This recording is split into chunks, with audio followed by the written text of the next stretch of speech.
जय हिंद everyone, welcome to awakening classes. Most demanding topic in comment box, centrally sponsored scheme. तो बहुत सारे बच्चों की काफ़ी देर से डिमांड थी कि सर इस टॉपिक के रिलेटेड कुछ एमसीक्यूज, कुछ कंटेंट लाओ। तो आज हमने सेंट्रली स्पॉन्सर्ड स्कीम पर लेक्चर बनाया। ठीक है, इस लेक्चर को स्टार्ट करेंगे। देखो, इसमें हम थोड़ा कंसेप्चुअल भी देखेंगे। पहले जो जो फैक्ट जो है एग्जाम के लिए रेलिवेंट है, फैक्चुअल ही पढ़ाऊंगा जो एग्जाम में पूछा जाता है, और कुछ एमसीक्यूज की हेल्प से भी हम कुछ और फैक्ट्स जो है एडिशनल उनको भी रिवाइज करने की कोशिश करेंगे। ठीक है, तो बिना टाइम वेस्ट के लेक्चर को स्टार्ट करेंगे। अगर आप VLW एग्जाम की तैयारी कर रहे हो तो आप एक राइट प्लेस पे आए हो। आप बहुत सारे लेक्चर आपको प्रोवाइड कर रहे हैं हमने, आप उनको एक्सेस कर सकते हो। ठीक है, सो स्टार्ट करते हैं आज के लेक्चर में। सबसे पहली बात हो रही है सेंट्रली स्पॉन्सर्ड स्कीम, आपके सिलेबस में मेंशन है। तो आपको पहले पता होना चाहिए कि दो तरह की स्कीम्स होती हैं। एक होती है सेंट्रल सेक्टर स्कीम, ध्यान से सुनना, एक होता है सेंट्रल सेक्टर स्कीम, एक होता है centrally sponsored scheme. Central sector scheme वो स्कीम होती हैं जिन स्कीम का पूरा एक्सपेंसेस, जो खर्चा है, वो कौन उठाता है? Central government. कौन उठाता है? Central government. वो होती है सेंट्रल सेक्टर स्कीम। ठीक है, कुछ ऐसी स्कीम होती हैं जिनको हम बोलते हैं सेंट्रल स्पॉन्सर्ड स्कीम, जिनका जो खर्चा है, जिनके जो एक्सपेंसेस हैं, वो सेंट्रल और स्टेट गवर्नमेंट दोनों उठाते हैं। इनमें एक रेशियो डिसाइड होती है कि कौन सी रेशियो में पैसा सेंट्रल गवर्नमेंट देगा और कौन सी रेशियो में पैसा स्टेट गवर्नमेंट देगा। तो एक रेशियो डिसाइड होती है, उस रेशियो के बेसिस में जो सेंट्रल स्पॉन्सर स्कीम है वो रन करती है। फॉर एग्जांपल MG नरेगा जो आज आपने पढ़नी है, स्वच्छ भारत मिशन हो गया, आवास योजना होगी, तो ये सारी क्या है? ये सेंट्रली स्पॉन्सर्ड स्कीम है। ठीक है, I hope this is clear to you कि सेंट्रल सेक्टर और सेंट्रल स्पॉन्सर स्कीम में क्या फर्क होता है। ठीक है, अब आपके सिलेबस में सबसे पहली जो स्कीम मेंशन है दैट इज MG नरेगा। कौन सी स्कीम है? MG NREGA, Mahatma Gandhi national rural employment guarantee act. पहले तो इसकी फुल फॉर्म ही देख लेना, एग्जाम में पूछ जाती है, और मैंने कल के लास्ट लेक्चर इकोनॉमिक्स में भी इसको बताया था, इसकी फुल फॉर्म आपको क्लियर करवाई थी। ठीक है, देखो अब इसकी स्टोरी कैसे स्टार्ट होती है। इसकी स्टोरी स्टार्ट होती है, सबसे पहले एक एक्ट पास होता है। वो कौन सा एक्ट है? National rural employment guarantee act. अभी इसका नाम MG महात्मा गांधी नहीं पड़ा है, सिर्फ इसका नाम है national rural employment guarantee act. कब पास होता है? 23 अगस्त 2005 में। तो 23 अगस्त 2005 में एक national rural employment guarantee act जो है ये पास होता है। और ये फोर्स में कब आता है? 2 फेब 2006 में।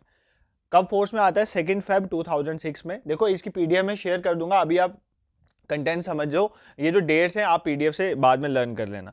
देखो, सबसे पहली बार ये लॉन्च कहाँ हुआ था? उत्तर प्रदेश में लॉन्च हुआ था। ठीक है, उत्तर प्रदेश में लॉन्च हुआ था। अभी इसका नाम क्या है? National rural employment guarantee act. अभी महात्मा गांधी नाम ऐड नहीं हुआ है। महात्मा गांधी नाम जो है वो ऐड होता है 2 अक्टूबर 2009 में। तो ये फैक्ट आपको पता होना चाहिए।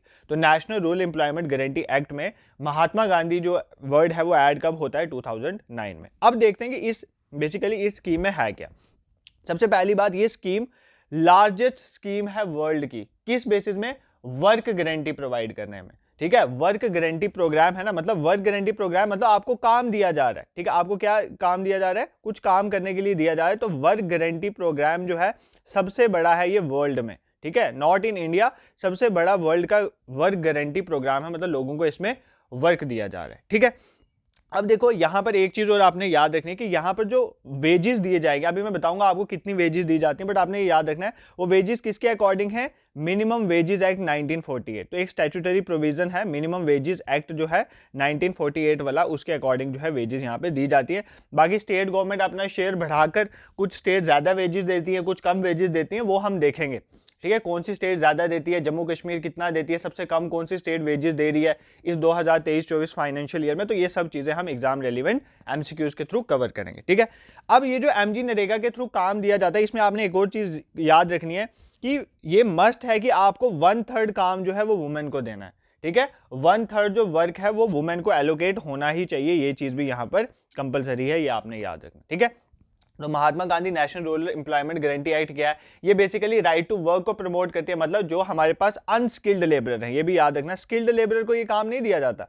जो अनस्किल्ड लेबरर हैं, ठीक है, अनस्किल्ड लेबरर हैं रूरल एरियाज के, उनको जो है काम दिया जाता है। ये वर्ल्ड का लार्जेस्ट जो है वर्क गिविंग प्रोग्राम है। ठीक है, और इसमें ये किसके अकॉर्डिंग स्टैट्यूटरी प्रोविजन है? मिनिमम वेजेस एक्ट 1948 के अकॉर्डिंग। इसमें 1/3 वर्क जो है वो वुमेन को दिया जाता है। पहले इसका नाम नरेगा था, national rural employment guarantee act.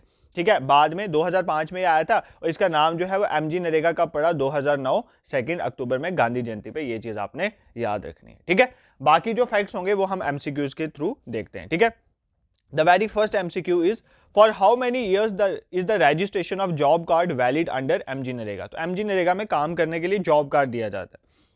पूछा है उसकी वैलिडिटी कितनी देर की होती है, कितनी देर के लिए वो वैलिड होता है। ठीक है, इन क्वेश्चन के आंसर आप खुद देना और लास्ट में अपना स्कोर भी जरूर बताना। 2 साल इसकी वैलिडिटी होती है, 4 साल वैलिडिटी होती है, 1 साल या 5 साल। तो एमजी नरेगा में जो जॉब कार्ड बनते हैं, मतलब जॉब कार्ड एक तरह का कार्ड इशू किया जाता है एप्लीकेशन ऑफ वर्क के लिए कि आप उस जॉब कार्ड के थ्रू काम कर सकते हो। तो वो कितनी देर के लिए इशू होता है, 5 साल के लिए वो इशू होता है, और 5 साल के बाद हम क्या करवा सकते हैं, रिन्यू करवा सकते हैं। ठीक है, ये चीज आपने याद रखनी है। तो क्या जॉब कार्ड रिन्यू होता है, तो बिल्कुल होता है, 5 साल के बाद आप इसको रिन्यू करवाओगे। ठीक है, एक जॉब कार्ड 5 साल तक चलता है। ठीक है, I hope this is clear to you. Next question पे मूव करते हैं। What is the mandate of MG Narega scheme in terms of days of guaranteed wage employment for those who volunteer to work in a financial year? एक financial year में जो काम करना चाहते हैं उसमें उनके बारे में एमजी नरेगा में क्या मैंडेट दिया गया, मतलब किन को काम दिया जाएगा, कितनी देर काम दिया जाएगा, वो मैंडेट क्या है वो हमें बताना। देखो इसका ऑप्शन ध्यान से सुनना। 100 day work to every household in a village whose adult member volunteer to work, मतलब 100 दिन का काम दिया जाएगा हर एक हाउस होल्ड को, घर की बात हो रही है यहाँ पर, जहाँ के एडल्ट जो है वो काम करना चाहता है। ठीक है, second option is 100 day to every volunteer in the village, हर एक वॉलंटियर जो काम करना चाहता है उसको 100 दिन का काम दिया जाए, मतलब एक घर के अगर 4 बंदे भी काम करना चाहते हैं तो चारों को वर्क दिया जाएगा। 90 days work to every household in the village whose adult member volunteer to work, तो 90 दिन का काम दिया जाएगा हाउस होल्ड को, ये बोल रहा है, या ऑल ऑफ द गिवन। देखो सबसे इंपॉर्टेंट चीज एमजी नरेगा स्कीम की ये है कि इस स्कीम में हाउस होल्ड की बात की जाती है कि आप 100 डेज का वर्क दिया जाएगा हर उस हाउस होल्ड को जिस हाउस होल्ड का एडल्ट बंदा काम करना चाहता है। For example I am the young person of my family, I am वो मैं सेटिस्फाई कर रहा हूँ सभी कंडीशन जो एक एमजी नरेगा एक्ट में होती हैं और मैं काम करना चाहता हूँ, तो मेरे घर के एक पर्सन मुझे जो है वो क्या दी जाएगी, एमजी नरेगा के थ्रू एम्प्लॉयमेंट दी जाएगी। सबको नहीं दी जाएगी, ये नहीं है मेरे घर में 1-2 पर्सन और हैं वो भी काम करना चाहते हैं। यहाँ पर वॉलंटियर हर एक की बात नहीं हो रही है, हर एक हाउस होल्ड के एडल्ट मेंबर को काम देने की बात की जाती है। तो हाउस होल्ड वाला लिंक आपने याद रखना, ये इंपॉर्टेंट है फॉर योर एग्जाम। और यहाँ पर ये जरूरी याद रखना कि अनस्किल्ड लेबरर को दी जाती है। अगर कोई स्किल्ड लेबर है तो उसके लिए और बहुत सारी स्कीम्स चलती हैं, आपको पता है, उसके तहत वो लोन भी ले सकता है और काम भी मिलता है स्किल लेबर को, कौशल विकास योजना और बहुत सारी स्कीम्स हैं जो स्किल रिलेटेड हैं, स्किल इंडिया में, तो उनके रिलेटेड अलग है schemes, but MG NREGA unskilled labour के लिए होती है, ये चीज़ आपने याद रखनी है। ठीक है, I hope this is clear to you. Next question पे मूव करते हैं। Which of the following first propose the NREGA act in 1991? देखो नरेगा एक्ट जो है उसको पहली बार प्रपोज किसने करा था, 1991 में। ठीक है, डॉक्टर मनमोहन सिंह, पीवी नरसिम्हा राव, अटल बिहारी वाजपेयी और चंद्रशेखर। तो किसने अपॉइंट करा था, किसने पहली बार प्रपोज करा था नरेगा एक्ट को 1991 में? तो आपने याद रखना पीवी नरसिम्हा राव जी ने पहली बार नरेगा एक्ट को 1991 में प्रपोज करा था। ठीक है, किसने प्रपोज करा था, हमारे नरेगा एक्ट को किसने प्रपोज करा था, पीवी नरसिम्हा राव ने, ये आपने याद रखना। बट ये एक्ट जो है ये आया कब था, ये आया था मनमोहन सिंह के टाइम पे। ठीक है, डॉक्टर मनमोहन सिंह जी के टाइम पे आया था। और जो इसका नाम चेंज हुआ था नरेगा से एमजी नरेगा, वो भी इन्हीं के टेनवर में हुआ था, 2009 में हुआ था। तो तब मनमोहन सिंह जी ही भारत के प्राइम मिनिस्टर थे। ये कई बार ना उस टाइम कोई स्कीम आई, उस टाइम कौन प्राइम मिनिस्टर था, ये चीजें पूछ लेते हैं, तो इन चीजों को आप इग्नोर नहीं कर सकते। ठीक है, नेक्स्ट क्वेश्चन पे मूव करते हैं। Which of the following state has highest daily wage under the scheme MG NREGA as of today? आज की बात हो रही है, कौन सी स्टेट सबसे ज्यादा डेली वेज प्रोवाइड करते हैं, मतलब यहाँ पे 100 दिन का काम दिया जा रहा है तो हर दिन की कोई पे दी जाएगी ना उनको काम करने की, दिहाड़ी जिसे बोलते हो, तो कितनी दी जाएगी, किस स्टेट की मैक्सिमम है, किसकी कम है, जम्मू कश्मीर की कितनी है, ये सारा इस क्वेश्चन में हम कवर करें। तो आप मुझे बताओ किस स्टेट की हाईएस्ट डेली वेज होती है, मध्य प्रदेश की है, छत्तीसगढ़ की है, हरियाणा की है या गोवा की है? ठीक है, किसकी है सबसे ज्यादा, हरियाणा की है। कितनी है, 357। कितनी है हरियाणा की, 357। देखो अब आप बोलोगे सर ये डिफरेंट स्टेट्स में अलग अलग क्यों है, तो मैंने आपको बोला ना ये सेंट्रली स्पॉन्सर्ड स्कीम है, इसमें पैसा जो है वो सेंट्रल गवर्नमेंट फिक्स करेगी, हमने इतना अमाउंट देना है। स्टेट गवर्नमेंट का फिक्स है, उन्होंने मिनिमम तो इतना देना ही देना, उसके ऊपर वो जितना मर्जी चाहें दें। ठीक है, वो दे सकते हैं ना, तो हरियाणा गवर्नमेंट ज्यादा देती होगी इसलिए हरियाणा में सबसे ज्यादा है। तो ये चीज आपने याद रखनी है, 357 जो है हरियाणा सबसे ज्यादा डेली वेज जो है वो प्रोवाइड कर रहा है। ठीक है, अगर हम जम्मू कश्मीर की बात करें और लद्दाख, इन दोनों का सेम है, जम्मू कश्मीर और लद्दाख जो है यहाँ पर जो है एमजी नरेगा में जो वेज जो प्रोवाइड की जाती है वो ₹244 किए जाते हैं। ठीक है, ये याद रखें, कितने किए जाते हैं, 244। और सबसे कम दिए जाते हैं इन दो में, छत्तीसगढ़ और मध्य प्रदेश में। इनमें सबसे कम एट प्रेजेंट बात हो रही है, सबसे कम छत्तीसगढ़ और मध्य प्रदेश में दिए जा रहे हैं। कितने दिए जा रहे हैं, 221। तो आपने याद रखना है सबसे कम किस में दिए जा रहे हैं, छत्तीसगढ़ और मध्य प्रदेश में, और कितने दिए जा रहे हैं, ₹221। ठीक है, यहाँ पर एक और चीज है, जब आप हाइक करते हो, वेजेस को बढ़ाते हो, तो मिनिमम हाइक जो है वो कितनी होगी, 7 होगी, और मैक्सिमम जो है वो 20 26 होगी, ठीक है। मैक्सिमम 26 आप वेजेस को हाइक कर सकते हो, 26 वेजेस हाइक कर सकते हो। मिनिमम कितनी करोगे, 7 करोगे, ये चीज़ आपने याद रखनी। ये 26 या 28 है, एक बार रीचेक कर लेना, ठीक है। मिनिमम 7 है और मैक्सिमम 26 या 28 है, ठीक है। सो यहाँ पर आपको ये जम्मू कश्मीर का याद रखना है, लद्दाख का याद रखना है, मैक्सिमम कौन सी स्टेट है और मिनिमम कौन सी स्टेट है, ये चीज़ें यहाँ पर इस क्वेश्चन में इंपॉर्टेंट है, जो चीज़ें आपको पता होनी चाहिए, ठीक है। नेक्स्ट क्वेश्चन पे मूव करते हैं। ये करंट रिलेटेड एमजी नरेगा का क्वेश्चन है, एग्जाम में पूछा जा सकता है। MG NREGA budget for the financial year 2023-24, इस फाइनेंशियल ईयर में एमजी नरेगा स्कीम के लिए कितना बजट एलोकेट हुआ है, कितना पैसा दिया जाना है। देखो एक चीज मैं आपको बता दूं, अगर आपको 2023-24 का पढ़ना है ना, तो 2022-23 का भी पढ़ लेना, क्योंकि जो हमारी जेकेएसएसबी है ना, वो कई बार ना 1-2 साल पुराने, उनके लिए करंट 1 साल पुराना भी होता है। करंट का मतलब होता है मोस्ट रिसेंट, बट वो 2 साल पुराना भी करंट ही समझते हैं, ठीक है। तो आप ना इन चीज़ों को इग्नोर मत करना। अगर आप कोई रिपोर्ट, मैंने आपको बताया था कल के लेक्चर में, मैंने आपको इकोनॉमी के लेक्चर में बोला था कि अगर आप रिपोर्ट्स और इंडेक्सेस पढ़ रहे हो तो 2023 की तो पढ़नी है, 22 की भी देख लेना, उनका कोई पता नहीं, वो 22 वाली डाल देंगे, ठीक है। कई बार 21 की भी डाल देते हैं वो। तो MG NREGA budget financial year 2023 में कितना बजट जो है वो अनाउंस हुआ है, 60,000 करोड़, 70,000 करोड़, 73,000 करोड़ और 88,000 करोड़। तो कितना पैसा एलोकेट हुआ है, 60,000 करोड़ एमजी नरेगा में इस बार, ये आपने याद रखना है, ठीक है। ये था 2023-24 का। और 2000 इसके पीछे वाले साल 2022-23 में कितना हुआ था, 73,000 करोड़, ठीक है। 73,000 को मतलब इस बार जो है पिछली बार से 18% लेस पैसा जो है वो एलोकेट हुआ है एमजी नरेगा में, ये चीज़ आपको पता होनी चाहिए, ठीक है। सिंपल है, एमजी नरेगा के बारे में जो जो इंपॉर्टेंट फैक्ट्स थे वो सभी हमने कवर कर लिए। तो इस बार जो है बजट एलोकेशन कम हुई है, 18% लेस हुई है देन प्रीवियस ईयर। इस बार 60,000 करोड़ हुई है, पिछली बार 73,000 करोड़ थी, ठीक है। I hope this question is clear to you. MG NREGA के रिलेटेड कुछ ही इंपॉर्टेंट क्वेश्चन थे, ठीक है। और मुझे जो लगेगा सेंट्रली स्पॉन्सर स्कीम के रिलेटेड लाना, तो मैं वो लेक्चर भी आपके लिए ले आऊंगा, ठीक है। अब चलते हैं प्रधानमंत्री आवास योजना पे, ठीक है। प्रधानमंत्री आवास योजना पे देखो, प्रधानमंत्री आवास योजना के 2 कंपोनेंट हैं, सबसे पहले आपको पता होनी चाहिए। एक तो है प्रधानमंत्री आवास योजना ग्रामीण के लिए, एक प्रधानमंत्री आवास योजना किसके लिए है, अर्बन एरिया के लिए। आवास योजना में है क्या, प्रधानमंत्री आवास योजना में है कि पक्के घर बना के दिए जाएंगे लोगों को, यही इस योजना का काम है। एक इसका ग्रामीण वर्जन है, एक अर्बन है, मतलब एक ग्रामीण एरिया में घर बनाने, एक अर्बन एरिया में घर बनाने, यही है प्रधानमंत्री आवास योजना, सिंपल, ठीक है। और इसका ऑब्जेक्टिव क्या है, पहले तो ग्रामीण पढ़ते हैं, ग्रामीण का ऑब्जेक्टिव क्या है, कब स्टार्ट हुई, ठीक है, ये पढ़ते हैं, और फिर अर्बन का देखेंगे। सबसे पहली बात, जो ग्रामीण वाला प्रधानमंत्री आवास योजना है उसका ऑब्जेक्टिव है हाउसिंग फॉर ऑल बाय 2022 तक एक टारगेट फिक्स किया गया था, इतने घर जो हैं वो सबके लिए बनाने हैं, बट ये टारगेट अचीव नहीं हो पाया 2022 में, इसलिए इसको एक्सटेंड कर दिया गया। ये सारा मैं क्वेश्चन में आपको बताऊंगा, ठीक है। पहले इसका टारगेट था 2022 तक जो है यहाँ पर घर बनाने हैं, एक अमाउंट ऑफ घर बनाने थे, बट अब इसको कोविड की वजह से नहीं हो पाया पूरा, तो अब इसको एक्सटेंड कर दिया गया, वो भी हमें पता होना चाहिए, ठीक है।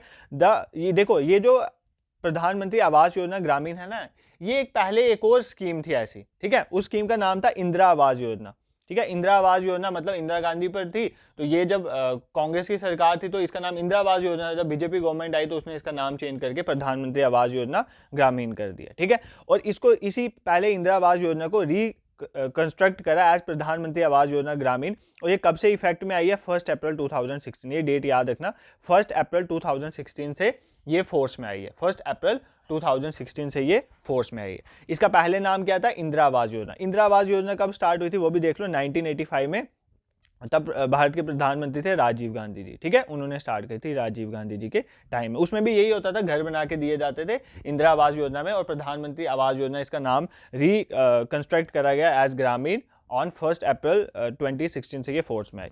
अब इंपॉर्टेंट थिंग इज दैट कौन सी मिनिस्ट्री ये काम देखती है सारा, तो मिनिस्ट्री ऑफ रूरल डेवलपमेंट जो है ये सारा काम देखती है घर बनाने का, प्रधानमंत्री आवास योजना ग्रामीण के लिए। ये 2 वर्जन है, ग्रामीण के लिए अलग मिनिस्ट्री होगी, अर्बन के लिए अलग मिनिस्ट्री है, तो ये ध्यान रखना, इन चीज़ों पे आप जो है यहाँ पर ध्यान दे सकते हैं, ठीक है। नेक्स्ट क्वेश्चन मूव करते हैं। अब प्रधानमंत्री आवास योजना अर्बन की बात करते हैं, ठीक है। अर्बन की डेट अलग है, देख लो, ये लॉन्च हुई है 25 जून 2015 में, ठीक है। 2015 25 जून में हमारी प्रधानमंत्री आवास योजना अर्बन जो है वो लॉन्च हुई थी, और इसका भी इंटेंट यही था कि हाउसिंग फॉर ऑल होना चाहिए अर्बन एरियाज में 2022 तक, बट कोविड की वजह से ये टारगेट अचीव नहीं हो पाया, तो टारगेट एक्सटेंड हुआ है। बट यहाँ पर मिनिस्ट्री कौन सी है, ministry of housing and urban affair. वहाँ पर मिनिस्ट्री कौन सी थी, मिनिस्ट्री ऑफ रूरल डेवलपमेंट। तो दोनों मिनिस्ट्रीज का फर्क आपको पता होना चाहिए। I hope this is clear to you, ठीक है। अब कुछ प्रधानमंत्री आवास योजना के तहत एमसीक्यूज देख लेते हैं इंपॉर्टेंट। इन दिसंबर 2021 गवर्नमेंट एक्सटेंडेड प्रधानमंत्री आवास योजना ग्रामीण स्कीम टिल। देखो दिसंबर 2021 में क्या होता है, कोविड की वजह से जब टारगेट अचीव नहीं हो पाता तो गवर्नमेंट क्या करती है, प्रधानमंत्री आवास योजना जो ग्रामीण है even as well as urban उसको भी एक्सटेंड कर देती है। बट यहाँ पर पूछा है कि प्रधानमंत्री आवास योजना जो ग्रामीण वाली है वो कब तक एक्सटेंड हुई है, मतलब अब हमें टारगेट जो है वो कब तक अचीव करना है ये हमें बताना है। मार्च 2023 में, मार्च 2024 में, मार्च 2025 में या अप्रैल 2024 में। तो कब तक अचीव करना है, अब हमें अचीव करना है मार्च 2024 तक। बट ग्रामीण वाला केस है। बट जो प्रधानमंत्री आवास योजना अर्बन वाला केस है, आवास योजना अर्बन वाला, उसमें टारगेट भी 2024 का है बट मंथ मार्च नहीं है, ये ध्यान रखना। जो अर्बन वाला फेस है वहां पर हमारी जो डेट है अब एक्सटेंड होकर डेट हुई है, नई डेट है वह 31 दिसंबर 2024। ठीक है, ग्रामीण वाले में मार्च 2024 तक अब हमें टारगेट अचीव करना है हाउसिंग फॉर ऑल वाला। बट यहां पर कितना है, दिसंबर 31 दिसंबर 2024, ये चीज आपने याद रखनी है। ठीक है, नेक्स्ट इंपॉर्टेंट क्वेश्चन, सर आप कब से बोल रहे हो घर बनाने घर टोटल बनाने कितने हैं टारगेट में, ये आपने देखना है इस क्वेश्चन में। The overall target is to construct how many pucca houses with basic amenities होनी चाहिए मार्च 2024 तक प्रधानमंत्री आवास योजना ग्रामीण। तो प्रधानमंत्री आवास योजना ग्रामीण के लिए कितने घर बनाने हैं, जो आपका टारगेट है पहले 2022 का था, अब 2024 हो गया, तो कितने घर बनाने हैं, 2.95 करोड़, 2 करोड़, 2.75 करोड़ और 2.5 करोड़। तो कितने घर बनाने हैं सर, हमें 2.95 करोड़ जो हैं वो घर बनाने हैं अब मार्च 2024 तक। अब मार्च 2024 पे आ जाएगा, देखेंगे ये टारगेट अचीव होता है या नहीं। कई बार गवर्नमेंट के टारगेट अचीव नहीं होते हैं, वो एक्सटेंशन होती रहती है। ठीक है, I hope this is clear to you. Next question पे मूव करते हैं। What is the price assistance per unit for plain areas under Pradhan Mantri Awas योजना ग्रामीण। देखो अब ग्रामीण योजना के तहत घर बनाना है तो घर बनाने के लिए कुछ गवर्नमेंट पैसा देगी ना लोगों को। ठीक है, जो वो उस कंडीशन में आते हैं, फॉर एग्जाम्पल पहले तो देखा जाता है बीपीएल, कुछ शेड्यूल कास्ट, कुछ ऐसा देखा जाता है। ठीक है, जो वीकर सेक्शन है उनको पहले घर बना के दिया जाता है। अब ये पूछा कि कितना पैसा दिया जाएगा घर बनाने के लिए, लेकिन बात हो रही है प्लेन एरिया। देखो प्लेन एरिया में खर्चा कम होता है घर बनाने का, तो यहाँ पर पैसे कम मिलेंगे। अगर आप हिली एरियाज में रहते हो तो वहां पर पैसे ज्यादा मिलेंगे। तो यहाँ पर पूछा है प्लेन एरिया में घर बनाने के लिए कितना असिस्टेंस दिया जाता है, 1.5 लाख, 1,30,000, 1,20,000। तो कितना पैसा दिया जाता है प्लेन एरिया के लिए, 1,20,000 दिया जाता है, और हिली एरिया के लिए 1,30,000 जो है वो एलोकेट किया जाता है। ये याद रखना, ये हिली एरियाज के लिए है और 1,20,000 किसके लिए है, वो अर्बन एरिया के लिए। ये चीज आपने याद रखनी है। ठीक है, अब ये एक सेंट्रली स्पॉन्सर्ड स्कीम है, तो बिल्कुल सर सेंट्रली स्पॉन्सर्ड स्कीम है। तो सर अगर सेंट्रली स्पॉन्सर्ड स्कीम है तो कितनी कितनी शेयरिंग होगी, कितना पैसा सेंट्रल गवर्नमेंट देगी, कितना पैसा स्टेट गवर्नमेंट देगी, वो तो आपने बताया नहीं, तो बिल्कुल बता देते हैं। जो शेयरिंग रेशो होती है वो होती है 60-40, मतलब 60% पैसा जो है वो सेंट्रल गवर्नमेंट देगी घर बनाने के लिए, मतलब 1,20,000 का 60% जो है वो सेंट्रल गवर्नमेंट देगी और 40% कौन देगा, स्टेट गवर्नमेंट देगा। ठीक है, अब आप ना मुझे कमेंट बॉक्स, आपका मैथ रीजनिंग भी आना है ना, सिर्फ ये तो नहीं आना है। 1,20,000 का 60% मुझे बताना कितना होता है कमेंट बॉक्स में। देखते हैं आप ना मैथ और रीजनिंग कितनी है, फिर उसके भी लेक्चर लाएंगे।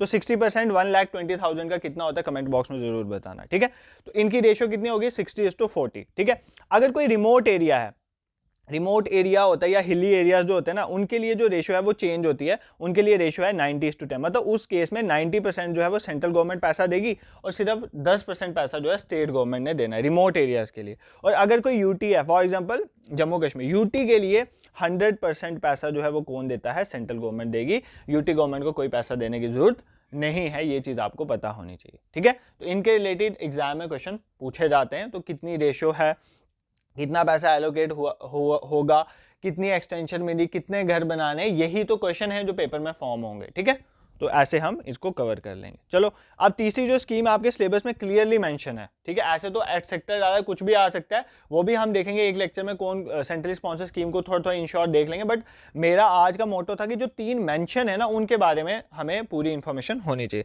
स्वच्छ भारत मिशन के बारे में ऐसे बहुत ज़्यादा कुछ है नहीं है पढ़ने के लिए, जो जो इंपॉर्टेंट चीज़ें वो सारी मैंने कवर कर ली है मैक्सिमम। यहाँ पर देखो इंडिया की सबसे बड़ी क्लीनलीनेस मिशन है, साफ सफाई के लिए स्वच्छ भारत मिशन है, आप सबको पता है। मोदी गवर्नमेंट आई तो ये मिशन लॉन्च हुआ था 2 अक्टूबर 2014 में। तो गांधी जयंती पे आपको पता है गांधी जयंती वाले दिन हम स्वच्छता अभियान चलाते हैं और स्वच्छता वगैरह करते हैं। तो 2 अक्टूबर 2014 में ये लॉन्च हुआ था राजघाट न्यू दिल्ली में, और किसने लॉन्च किया था, प्रधानमंत्री नरेंद्र मोदी जी ने। ठीक है, ये तो आप सबको पता है। अब यहाँ पर कौन सी मिनिस्ट्री इन्वॉल्व है ये आपको पता होना चाहिए। देखो मिनिस्ट्री जो है जल शक्ति मिनिस्ट्री जो है, ठीक है, मिनिस्ट्री ऑफ जल शक्ति है, जो पहले ये डिपार्टमेंट था पानी वाला, इसका नाम चेंज करके मिनिस्ट्री ऑफ जल शक्ति कर दिया। इस मिनिस्ट्री ऑफ जल शक्ति जो है उसके अंदर जो डिपार्टमेंट है, department of drinking water and sanitation, ये एडमिनिस्टर करता है स्वच्छ भारत मिशन ग्रामीण को। ग्रामीण वाला जो स्वच्छ भारत मिशन है, स्वच्छ भारत मिशन ग्रामीण भी है, स्वच्छ भारत मिशन अर्बन भी है, अर्बन में भी चलता है, ग्रामीण में भी चलता है। जो स्वच्छ भारत मिशन ग्रामीण वाला है उसको एडमिनिस्टर करने का काम किस मिनिस्ट्री का है? मिनिस्ट्री ऑफ जल शक्ति। उसका कौन सा डिपार्टमेंट करता है ये काम? Department drinking water and sanitation, ये आपको पता होना चाहिए। और अगर जो स्वच्छ भारत मिशन अर्बन वाला है, जो अर्बन फेस है इसका, उसको एडमिनिस्टर करती है हमारी ministry of housing and urban affair. जिस तरह से हमने देखा आवास योजना में जो रूरल एरिया है वहां के लिए हमारे पास ग्रामीण वाली जो स्कीम है, प्रधानमंत्री आवास योजना ग्रामीण, उसको एडमिनिस्टर करता था मिनिस्ट्री ऑफ रूरल डेवलपमेंट, और जो अर्बन एरिया के लिए ministry of housing and urban affair. इसी तरह स्वच्छ भारत मिशन जो अर्बन वाला है उसको हाउसिंग एंड अर्बन अफेयर्स ही देखती है, और जो ग्रामीण वाला है वो जल शक्ति मिनिस्ट्री का department of drinking water and sanitation उसको एडमिनिस्टर करता है। ये चीज़ आपको पता होनी चाहिए, ठीक है। आई होप ये स्वच्छ भारत मिशन के रिलेटेड जो कुछ फैक्ट्स थे ये आपको क्लियर हो चुके हैं, ठीक है। अब कुछ क्वेश्चन देखते हैं। Which of the following scheme has purpose of a purpose of a garbage free city. देखो गार्बेज फ्री सिटी बनाना, ये कौन सा स्वच्छ भारत मिशन के फेस में बोला गया? पहले में बोला गया है, दूसरे के में बोला गया है, रूरल वाले में बोला गया, अर्बन वाले। देखो तो पहली तो बात यहाँ से ही समझ आ जाती है, गार्बेज फ्री सिटी बनानी है, तो सिटी बनानी है तो रूरल एरिया की तो बात होगी नहीं, तो स्वच्छ भारत मिशन रूरल तो यहाँ से काट ही दो।